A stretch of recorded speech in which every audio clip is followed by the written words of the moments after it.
नमस्कार बंधुरा the village cooking and ব্লগে আপনাদের সকলকে স্বাগত জানাচ্ছি। চলে এসেছি আবার একটি নতুন রান্না নিয়ে। আজকে আমি বানাবো নারকেলের আইসক্রিম বা কোকোনাট আইসক্রিম। তো চলুন রান্নাটা শুরু করা যাক। এখানে আমি নিয়ে নিয়েছি হালকা গরম জল। এর মধ্যে আমি প্রথমে পাউডার দুধ গুলে রেখে দেবো। এখানে আমি 50 গ্রাম পাউডার দুধ নিয়েছি। খুব ভালো করে মেশানো হয়ে গেলে এটা রেখে দেব। এবার অন্য বাটিতে এতেও গরম জল নিয়ে আমি এর মধ্যে দিয়ে দিচ্ছি কর্নফ্লোর। কর্নফ্লোরটা খুব ভালো করে মিশিয়ে নিয়ে রেখে দেব। নিয়ে নিচ্ছি নারকেল। নারকেলটা আমি কুচি করে নিয়েছি। এবার এটাকে আমি খুব ভালো করে মিহি পেস্ট করে নেব। কড়াই আছে বসিয়ে আমি এর মধ্যে দিয়ে দিলাম দুধ।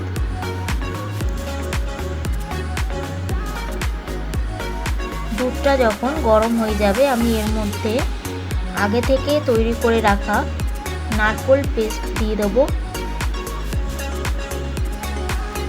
খুব ভালো করে মিশিয়ে নেওয়ার পর আমি এর মধ্যে দিয়ে দিলাম চিনি। এখানে আমি 2 কাপ চিনি দিয়েছি।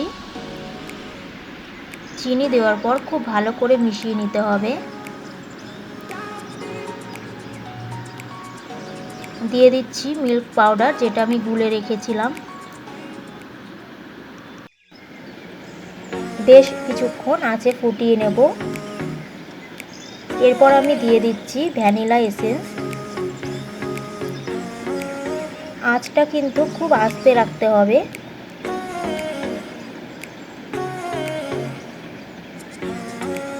এরপর আমি দিয়ে দিচ্ছি আগের থেকে গুলে রাখা কর্নফ্লোর।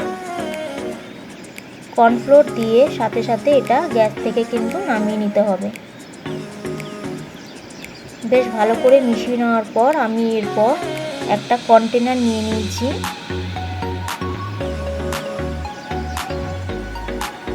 কন্টেনারের মধ্যে ঠান্ডা মিশ্রণটা আমি ঢেলে দিলাম।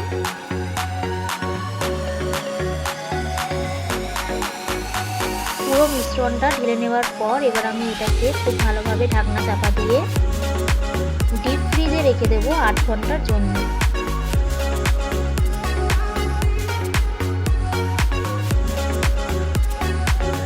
8 ঘন্টা হয়ে গেছে আর আমাদের আইসক্রিম একেবারে রেডি।